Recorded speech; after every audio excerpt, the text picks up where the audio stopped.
Safety refers to the knowledge, maximizing the user's personal information and security risk to private information and properly associated with the use of the Internet. Here are the some of threats that you should be aware of when using the internet. Malware is any software that can damage or invade the computer system, gather personal information, or interfere with a user's online privacy. And these 6 types is under of malware.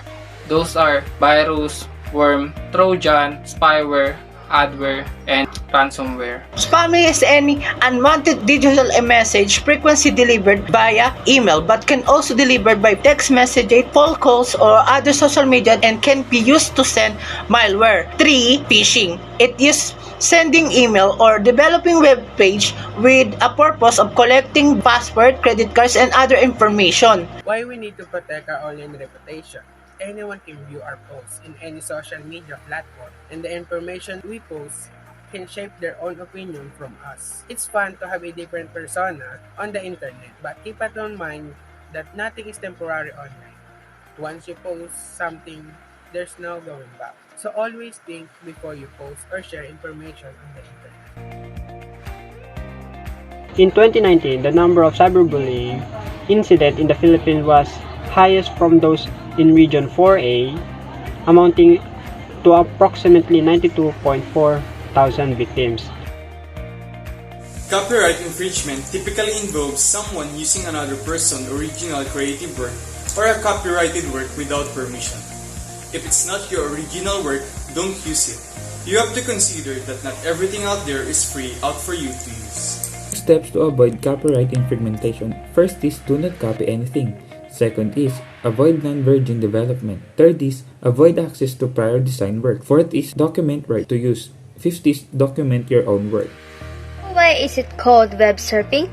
Surfing is a water sport. However, in its first decade, the virtual global concept outdoors hobby may be an excellent way to deal with our common habits. Apparently, the expression browsing the internet or surfing the internet became brought by a way of means of a librarian Jean Armour Polly. And yes, driving ways became an inspiration for this iconic term.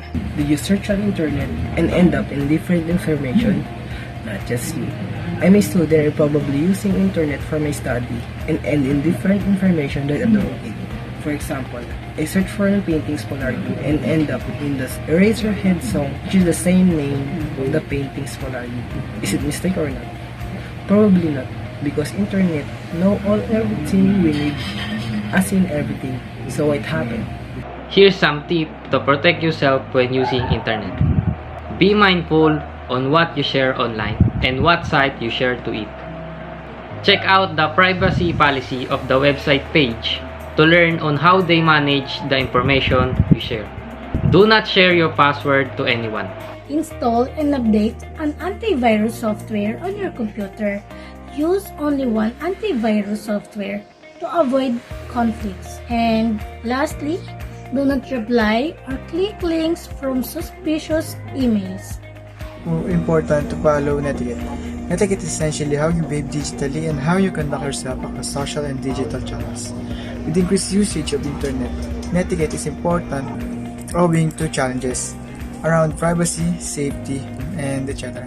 Just like every other places, etiquette makes you look more foolish, sophisticated, and mature. Core rules of etiquette. Rule number 1. Remember the human.